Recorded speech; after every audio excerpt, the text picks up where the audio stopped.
hivyo na tulibarikiwa zaidi. Ni matumaini yangu hata ambaye hakupata muda wa kufika au kupitia masomo haya leo atabarikiwa. Kaa hapo ulipo, barikiwa na mchungaji Leta anapokuja, barikiwa katika kuhitimisha mikutano hii ili upate chochote cha kuweza kukubariki unapotoka mahali hapa. Mungu akubariki. Mchungaji, karibu.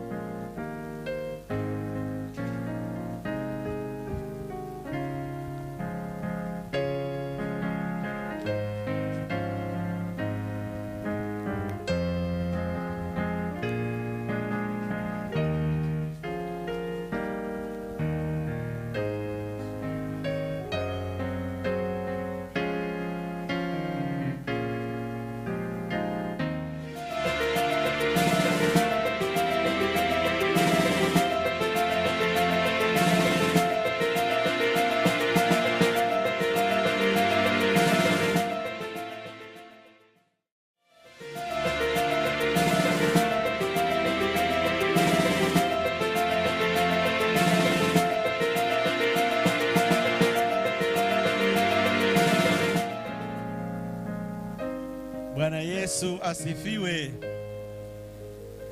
Tumsifu Yesu Kristo. Mwana kondoo ameshinda. Asalamu alaikum. Tunamshukuru Mwenyezi Mungu ambaye kwa rehema zake tumefanikiwa kusafiri kwa muda wa majuma mawili na hatimaye leo tunaelekea kuweka nanga, kwa maana ya kwamba kufikia mwisho wa mikutano yetu maarufu kwa mapambano hadi ushindi. Mungu apewe sifa sana kwa sababu mambo makuu aliyotutendea ni ajabu sana. Katika kipindi hiki cha ndoa na familia tulikuwa tuna mada zinazowahusu vijana ambao bado hawajafikia umri wa kuchagua wenzi wa maisha.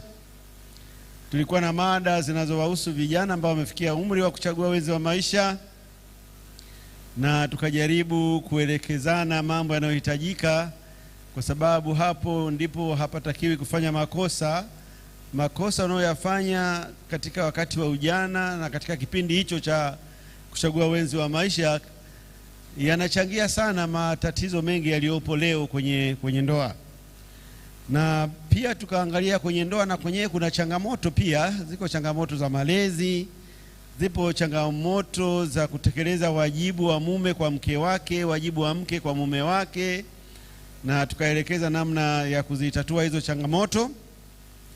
Lakini pia tukaangalia masaibu yanayowakuta baadhi yetu ambao wamefiwa na waume zao na wake zao, na hasa katika eneo la malezi ya watoto. Tukaangalia hizo changamoto na namna ya kuzitatua. Pia tuliangalia masaibu yanayowakuta wale wanaolea watoto peke yao, wakati mzazi mwenzake akiwa bado hai duniani, mahali fulani huko anatembea, lakini amemwachia peke yake jukumu la kulea watoto. Na tukaliangalia tatizo hilo na tukapendekeza mambo ya kufanya. Na mwisho tukaangalia malezi kutoka katika familia ambayo ina wazazi wote wawili. Na jana tulikuwa tunaangalia maisha ya uzee ambavyo yanatakiwa yawe vizuri. Kimsingi katika maisha ya uzee ni wakati ambao unatakiwa upunguze matatizo mengi kadri inavyowezekana. Na kwa kweli ni wakati ambao watoto wameshakuwa watu wazima kama mlibahatika kuwa nao, na kwa kawaida mnabaki wawili tu hapo nyumbani. Kwa hiyo bajeti sio kubwa wala haisumbui sana. Lakini sasa pia kuna changamoto bana, nyewe wote mmeishiwa nguvu, pengine mtahitaji kuwa na mtu fulani wa kuangalia, au msichana wa kazi au vinginevyo. Lakini pia mjiangalie vizuri katika hali za afya zenu. Ushauri jana niliokuwa tumemalizia ni kwamba matatizo ya afya yanatokea sana kipindi hicho cha uzee na yamekuwa yakisumbua. Kwa hiyo kujitahidi sana katika upande wa kula vyakula vile vinavyoshauriwa, maana wakati wa uzee pia utakiwi ule sana. Mlo mmoja kwa siku nadhani inafaa, au miwili. Na hautaki mjichoshe sana. Lakini pia wazo zuri ni kutafuta bima ya afya kama inawezekana. Bima za afya zinasaidia sana katika kipindi cha uzee, kwa sababu magonjwa mengi yanakuja kuvizia hapo kwenye uzee.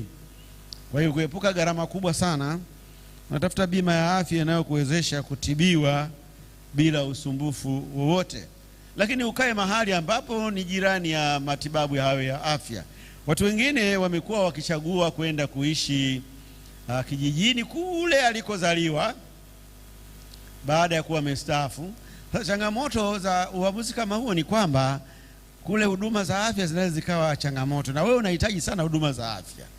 Kwa kila wakati unasafirishwa kwa ndege kuja Dar es Salaam kuhudhuria matibabu, unarudishwa kijijini, hizo gharama zote ni za nini? Alafu watu wanaokufahamu kule, watu wa rika lako wengi walikuwa watashaondoka, unakuwa mgeni katika nchi ya nyumbani kwako. Kwa hiyo ni jambo linatakiwa kufikiria sana, kwa nini usikae hapa wanapokufahamu watu wengi na palipo karibu na huduma za afya. Kwa leo tutaangalia baadhi ya maswali yaliyotufikia ambayo tulidhani tungekuwa na lile jopo, lakini kwa sababu zilizo nje ya uwezo nitayaweka katika hali ya somo. Swali la kwanza kabla hapo, kwanza tuangalie Zaburi 127 fungu la kwanza. Inasema nini? Haya yote tuliyoyazungumzia kuhusu kaa na familia hayawezi kusimama au kufanikiwa bila hili jambo linalotajwa kwenye Zaburi 127 fungu la kwanza. Tusome. Bwana asipoijenga nyumba, waijengao wafanya kazi bure. Bwana asipoulinda mji, yeye aulindaye akesha bure. Huo ni ushahidi, ni utafiti wenye ushahidi ya kutosha ya kwamba masuala ya familia, masuala ya ndoa, kuna watu wamesomea masuala hayo, wanakaa darasani na wanafundishwa mambo kwa kina zaidi kuliko haya niliyoyafundisha. Lakini bado hao wataalamu wa masuala ya ndoa wanagombana, hao wanaachana, mpaka unajiuliza sasa huu utaalamu wao huu ni utaalamu wa kivipi? Na hii ni kwa sababu gani? Ili upate ufumbuzi wa tatizo wa chombo fulani, labda simu au gari, ni vizuri uwapate wale waliotengeneza hiyo gari. Kama ni Toyota na kuna mafundi wa Toyota, basi uwapate hao mafundi. Siku za karibuni nilibahatika kuelekezwa kwa fundi wa Toyota. Gari yangu ni Toyota, akaniambia usio unapeleka kwa mafundi hivi hivi. Kuna fundi amefanya na Toyota miaka 30 tangu akiwa mdogo, yuko hapo mpaka amezeekea hapo na amefungua gereji yake. Nilipofika nikamuuliza kwamba ni kweli, akasema ni kweli.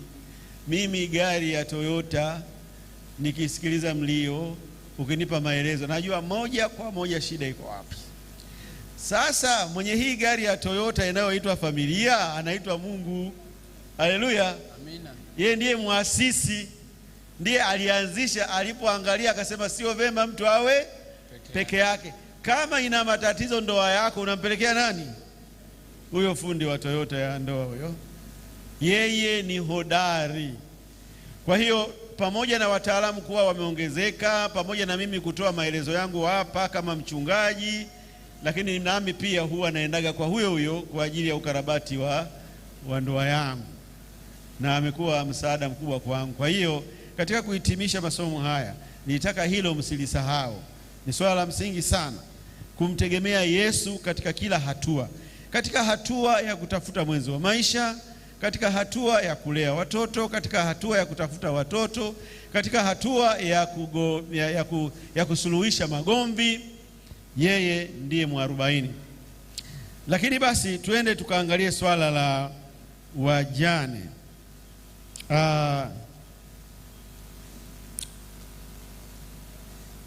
Je, ni wakati sahihi kuundwa kwa umoja wa wajane na wagane ili kupeana uzoefu wa kubadilishana mawazo namna ya kukabili changamoto zao? Biblia imezungumza sana juu ya wajane, kiasi ambacho ninahofia ya kwamba tusije tukazuiliwe kwenda mbinguni kwa ajili ya hawa watu wajane na yatima. Kutoka 22 fungu la 22.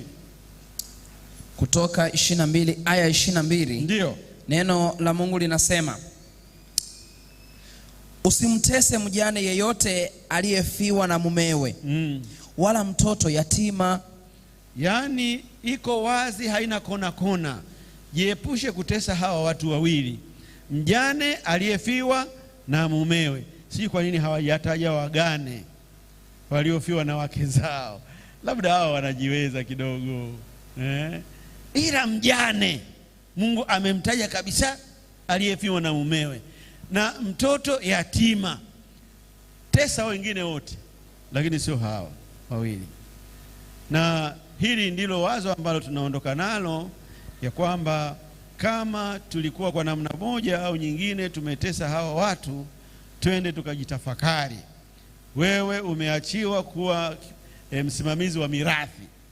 Hivi umetenda haki kweli katika usimamizi wako kwa huyo mjane na kwa huyo yatima? Kama kuna mahali unahisi kwamba ulitumia ubinadamu, nenda ukarekebishe, kwa sababu una kesi ya kujibu. Lakini sasa tuje kwa upande wa kanisa. Kanisa je, lina mzigo fulani, lina jukumu la kufanya. Matendo 6 fungu la kwanza. Matendo 6 fungu la kwanza na ile aya ya kwanza, neno la Mungu linasema, hata siku zile wanafunzi walipokuwa wakiongezeka, ndio hesabu yao, palikuwa na manunguniko ya Wayahudi na Wakanani juu ya Waebrania, kwa sababu wajane wao walisahauliwa katika huduma ya kila siku. Fungu la pili, aya ya pili, wale thenashara wakawaita jamii ya wanafunzi, wakasema, haipendezi sisi kuliacha neno la Mungu na kuhudumu mezani. Basi ndugu, chagueni watu 7 miongoni mwenu walioshuhudiwa kuwa wema, wenye kujawa na roho na hekima,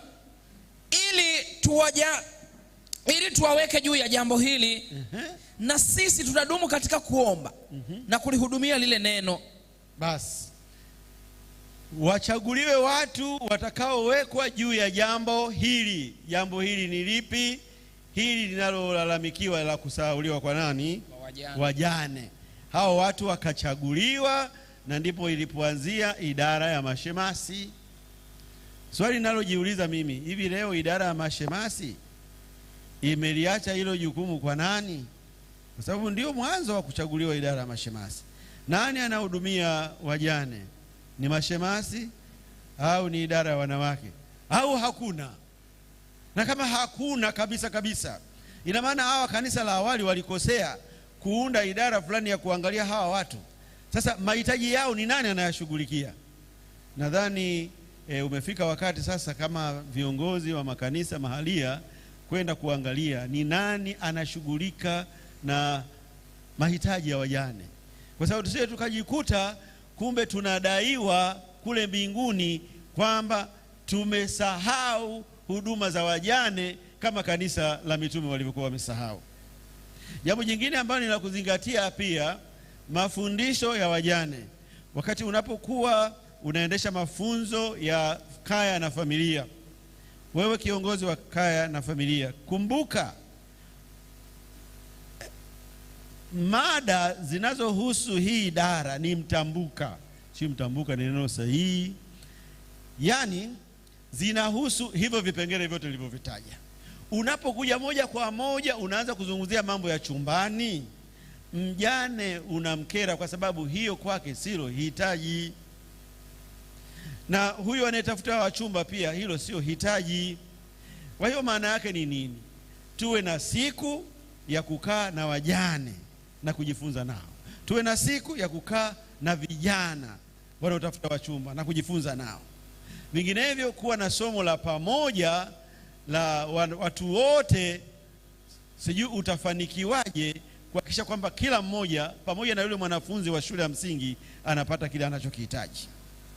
Lakini jingine tena, katika makambi wakati wa mgawanyiko wa masomo ya familia, mara nyingi imeonekana wajane hawana mwalimu, na kwa hiyo uamuzi ni kwamba mjichanganye hapo kwa wanafamilia.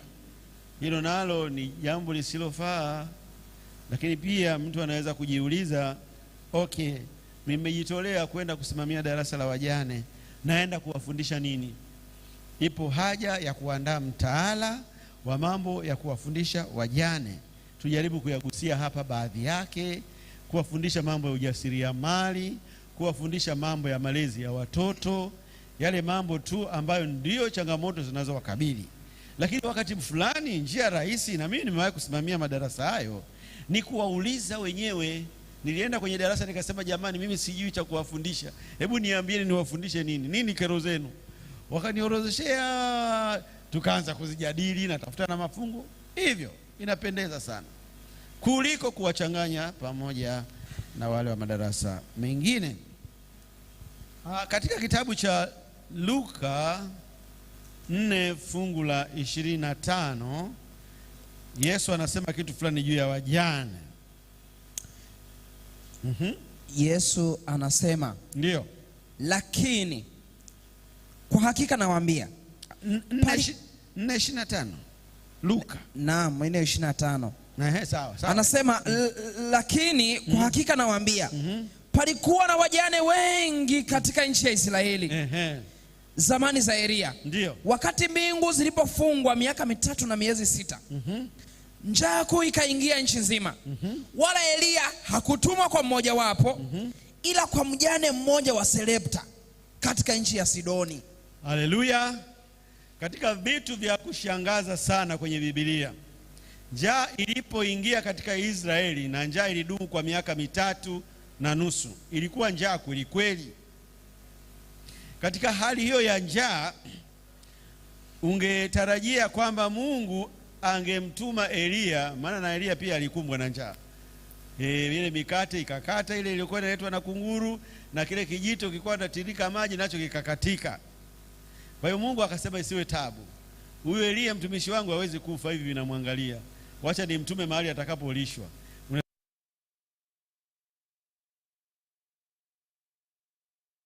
Hivi mjane ndio ana uwezo wa kumlisha, na mjane mwenyewe sasa, unajua kuna wajane aina mbili au tatu. Kuna wajane wana magari, wana uwezo mkubwa kabisa, wana makampuni. Alafu kuna wajane wale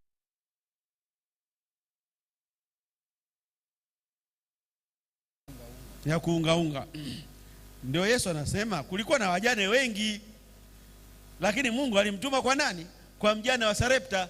Na huyu mjane wa Sarepta huyu, kule Sarepta sio mahali wanakoishi Wayahudi, wale walikuwa ni wapagani, hakuwa Myahudi. Hebu fikiria, Mungu anamtuma mtumishi wa kama mimi pasta hapa, ananipeleka kwa mtu ambaye sio muumini kabisa, ni mpagani, lakini pia alifiwa na mume wake, yuko na mtoto mmoja, wanahangaika. Ilikuwa ni sahihi? Kwa maelezo yule mjane alifanya kazi nzuri sana ya kumtunza mtumishi wa Mungu kwa miaka 3.5, anakaa naye hapo. Mambo mengine ya kwamba watu walimwelewaje huyu mjane na huyu baba anayetoka kwenye nyumba ya mjane, hiyo mimi huwa nashindwa kuelewa. Nitakuja kumuuliza Elia tukikutana mbinguni, kwamba hawakukuuliza maswali kweli, kwamba wewe baba ndiye umeoa huyu mjane? Nasema hapana, mimi nimetumwa kuja tu kuishi hapa. Haya mambo mengine ni magumu kabisa kuyaelewa, lakini Mungu akisharuhusu kitu hamna maswali. Haleluya.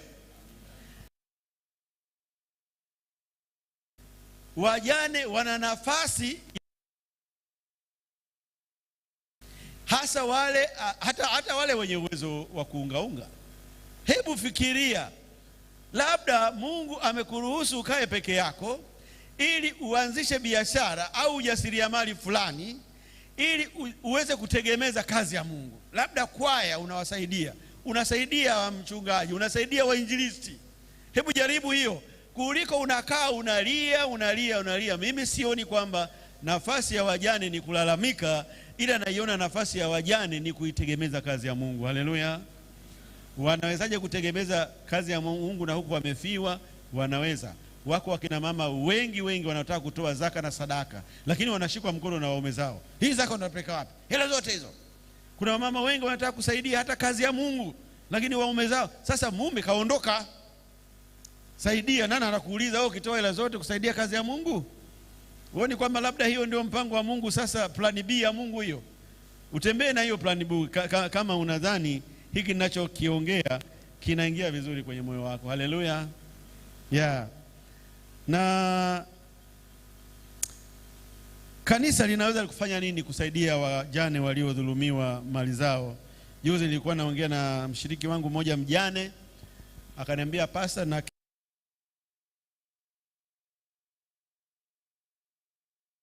juu ya mirathi mpaka leo haijaamuliwa nani ataisimamia, kwa sababu kuna watoto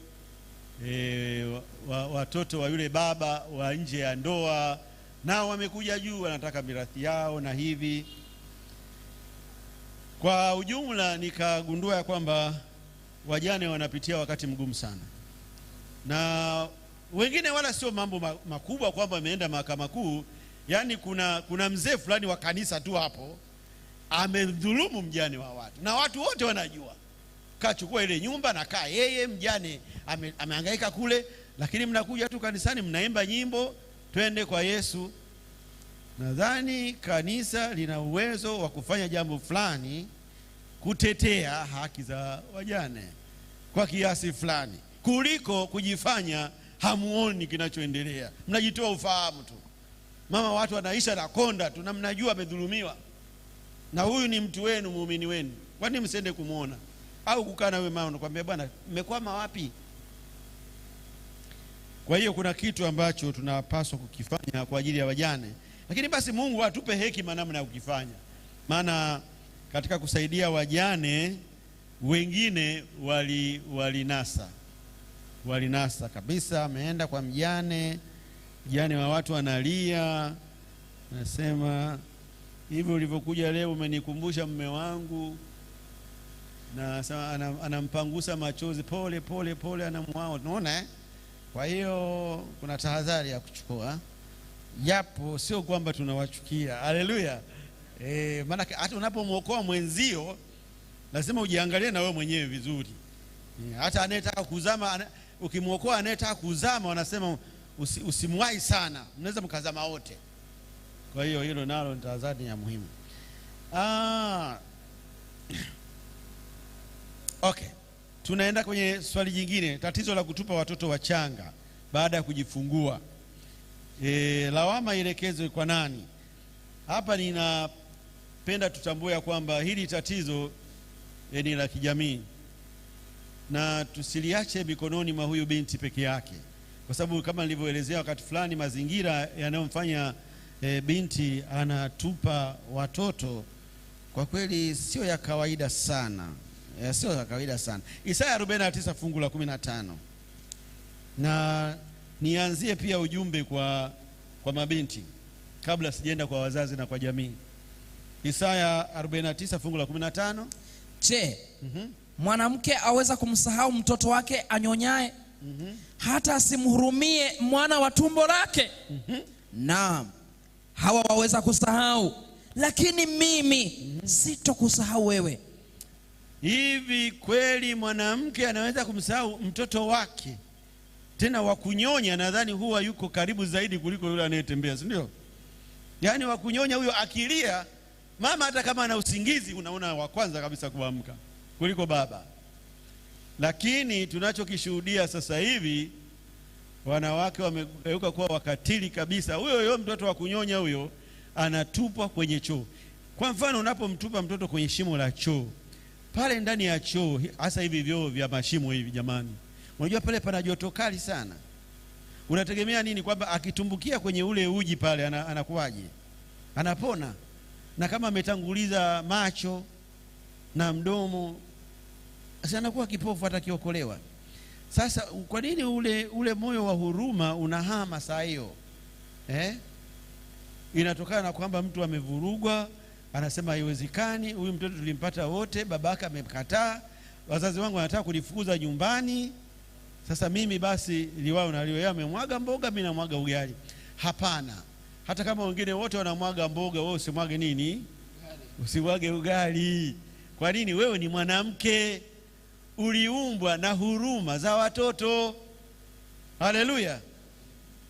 Lakini sasa mama ambaye unamfukuza binti yako, nisikuone hapa, kajifungulie huko huko, hata ujui amejifunguaje, hata ujui baada ya kujifungua hali ikoje, na ni nani amempokea huko alikoenda kujifungulia, halafu unakuja kuabudu kanisani. Ni kweli kwamba wewe ni Mkristo kweli? Hivi aibu unayoogopa ya kuonekana binti yako amejifungua mtoto asiyeeleweka nyumbani inafanana na hiyo ya mjukuu wako kutupwa kwenye choo, na mtoto wako kuwa katika maisha ya namna, kwa sababu kabla hajafanya uamuzi kama hivyo anahangaika sana, nimtupe nisimtupe, nimtupe nisimtupe.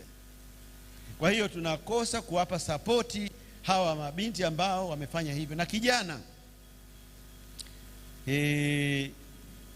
ukishaambiwa ule mchezo wako umezua tatizo, mkubali kukabiliana wote. Haleluya jamani.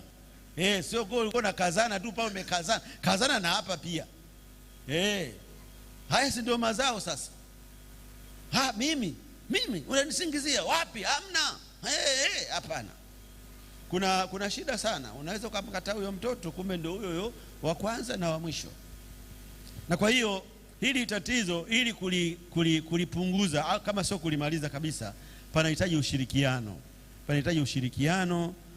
Binti akisema bwana, ni bahati mbaya imetokea hivi na hivi na hivi na hivi na hivi, sio kwamba unafurahia, unasema pole, halafu mnakaa vikao, mnaangalia namna ya kumsaidia huyu binti yenu ajifungue salama, na mtoto mnamchukua, mnamkubali wa kwenu, mnatafuta namna ya kumsaidia huyu mtoto. Kwa bahati mbaya tu ni kwamba serikali bado iko kwenye mazungumzo, nafikiri, juu ya watoto wanaopata ujauzito wakiwa shule waendelee na masomo. Nao wana huruma sana, kwa sababu kwa nini unamzuia huyu binti tu na huyo aliyempa ujauzito anaendelea na masomo? Is that fair? Sio fair, sio fair hata kidogo. Kwa hiyo tuone namna ya kuwasaidia hao mabinti. Na kanisa lione hata umuhimu wa kuanzisha vituo vya kulea watoto. Sisi kazi yetu ni kusaidia pia jamii. Kuwepo kwetu hapa na kuwepo kwetu mahali pengine popote pale, kuna lenga kusaidia jamii inayohusika pale, inayotuzunguka. Kama katika jamii hii wimbi la utupaji wa watoto limekuwa kubwa sana, hiyo ni king'ora kutuambia kwamba tuanzishe kituo cha kulelea watoto yatima. Na kama kanisa itachelewa, wewe binafsi anzisha. Kijana mmoja alinifuata siku moja na niambia Mungu alimtokea katika ndoto akamwelekeza aanzishe kituo cha kulelea watoto. Anasema, pasa nimekaa na hiyo ndoto ni mwaka wa 7 sijatekeleza, na nasikia hatia moyoni, maana sina uwezo. Nikamwambia, kama una hakika Mungu amekwambia, anza. Hao walioanza hawakuanza na kitu kikubwa sana. Wawili unawatunza, unashangaa misaada inazidi kuongezeka, unawawezesha watoto wa watu. Haiwezekani wewe uitwe una huruma za kusema tu jamani, mtoto huyo ameachwa na baba yake, jamani, anatia huruma. Kwani ndio mchango wako peke yako huo? Baada ya kusema hivi imemsaidiaje yani? Unatakiwa ufanye kitu. Kuna wale wanaofanya tunawadhania kwamba si watu wazuri sana, lakini wameonyesha utu wao kupitia hilo. Nadhani ujumbe huu umefika. Jambo jingine ambalo tunapaswa kulifanya ni kwamba kwenye malezi sasa, hivi tuwe wa kweli, ni mtoto gani ambaye anastahili kupendwa zaidi kati ya yule aliyemtii na yule aliyemkaidi? Kuna mtoto ambaye hata kama amechoka anarudi, unamtuma tena dukani, anaenda, akikaa unasema sasa huyu mwenzako amechoka, naomba uende wewe. Anasema mimi siendi kabisa. Unamrudia tena yule, unamwambia sasa rafiki, naomba basi uende ukafuate chumvi. Anaenda. Nani unampenda zaidi hapa? Mtii, si ndio? Na ndivyo alivyofanya Yakobo. Alimpenda Yusufu sana. Kilichotokea, alimtengenezea chuki na ndugu zake, maana kanzu nzuri anamnunulia yeye, zawadi anampa yeye. Kwa hiyo kumbe mtoto akiwa mtii pia inaweza ikamponza. Sasa unafanyaje huyu mtii kumtia moyo kwa kazi nzuri anayoifanya bila kumgombanisha na wenzake? Maana wengine imeleta shida katika familia. Wengine sababu ni hiyo ya utii, wengine sababu tu ni kwamba mtoto huyu amepewa jina la mama yangu au amepewa jina la baba yangu, kwa hiyo anaheshimiwa kabisa, hata akikosea afanywe kitu. Kwa hiyo hapa tunachojifunza ni kwamba tusibague hawa watoto, hata wasio watii wanatakiwa wapendwe, na hawa wasio watii hawa, Biblia inasema alipowaambia wana wa Israeli wanaenda kuabudu, Musa naomba kibali kwamba uwaruhusu Waisraeli twende nao tukamwabudu Mungu. Farao alimuuliza mnaenda na nani? Musa akasema tunaenda na watoto wetu. Na huo ndio jukumu lake, kwamba wewe unamfahamu Mungu, hakikisha na mtoto wako anamfahamu Mungu pia.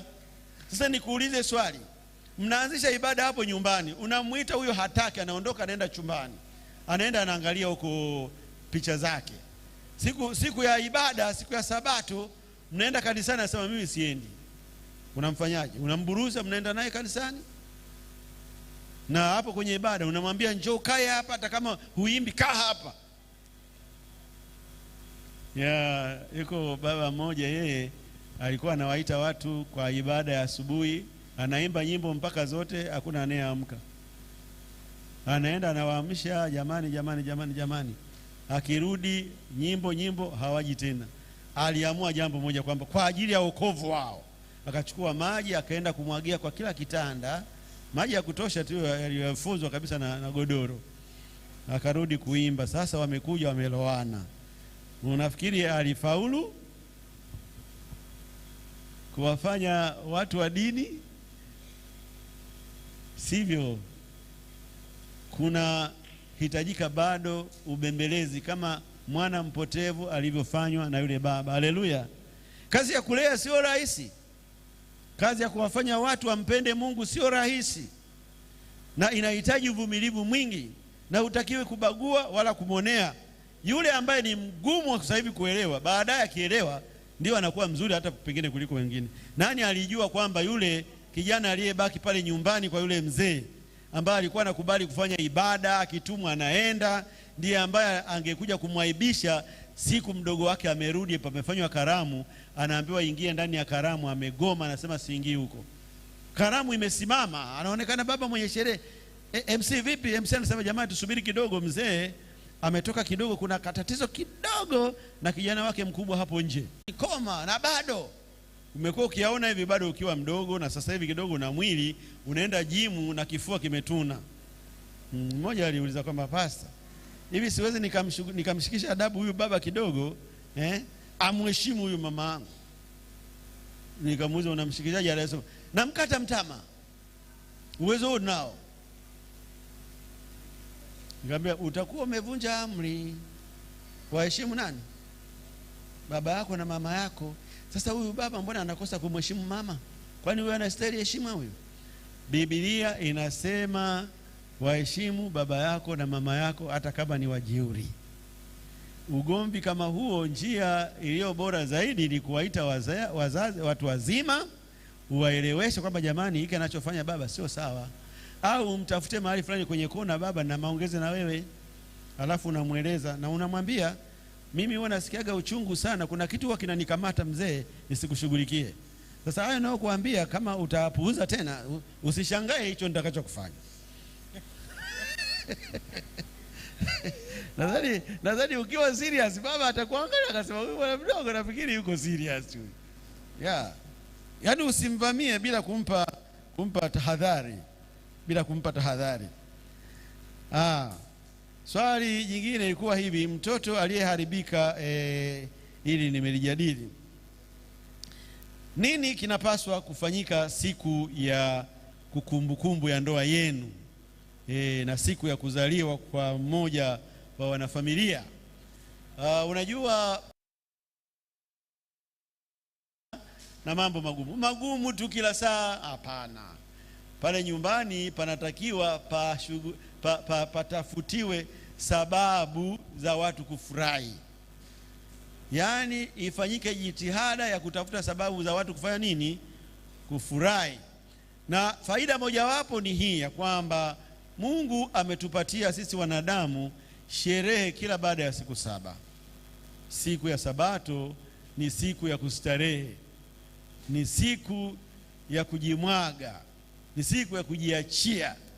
Kwanza mapumziko kwa kwenda mbele, lakini hata vyakula vya siku hiyo ni vile vitamu vizuri, yani vinavyopendwa.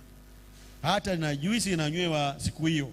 Baada ya hapo uioni tena mpaka baada ya siku 6. Nguo nzuri. Nakumbuka wakati ule nilipokuwa naenda kanisani. Silikuwa naenda Jumapili. Nikiwa mdogo. Tulikuwa tunavalishwa, tunaogeshwa vizuri. Kwanza hicho kitendo cha kuogeshwa na mama na kusugua, alafu na kupaka mafuta, hakuna valishwa nguo nzuri, imepigwa pasi. Yaani sasa ukitoka kanisani, sharti ilikuwa ni kwamba ukirudi kanisani unavua. Zinarudishwa wapi? Sandukuni. Kwa hiyo kazi ilikuwa ni kumpiga chenga mama yuko wapi, asije akanivua. Maana ina raha sana hizi nguo unavuliwaje dakika tu kidogo. Ngoja nitoke nazo kwa rafiki zangu niwaambie umeiona hiyo na huko umecheki na huko. Yaani raha kama zote. Sasa swali ni hili. Hivi wanao wana furaha siku ya Sabato? Au unawavalisha tu vinguo vile vya ajabu ajabu vya siku zote maskini? Hawawezi kuona tofauti ya siku ya Sabato na siku ya kawaida. Kwa nini usiwe na nguo ambazo hizo unaambia hii utavaa siku ya Sabato? Hii hapa. Halafu hiyo siku wanakula ubwabwa, wanakula siku nyingine pilau, siku nyingine hata zile chips wanazozitaka wanazipata hiyo siku. Hiyo ni namna fulani ya kuboresha maisha ya familia. Maisha mahali ambapo watoto wanakula vizuri. Nikwambie siri. Ikiwa unataka watoto wako wakupende, wao wanakutembelea hata utakapokuwa mzee. Kama walipokuwa hapo nyumbani walikuwa wanakula vizuri. Yuko mzee mmoja aliniambia hiyo siri na niligundua kwamba ni kweli. Kwa hiyo mnapokuwa na siku ya kukumbuka kuzaliwa kwenu, mnafanya sherehe. Mnapokuwa na siku ya kukumbuka tarehe mliooana, mnafanya sherehe. Sherehe ziwe nyingi za kutosha. Mungu awabariki sana kwa kushirikiana nanyi. Tumefikia mwisho wa masomo haya. Na washukuru sana kwa kuendelea kuwa wasikivu. Tutaonana tena muda mwingine Mungu akipenda. Asante.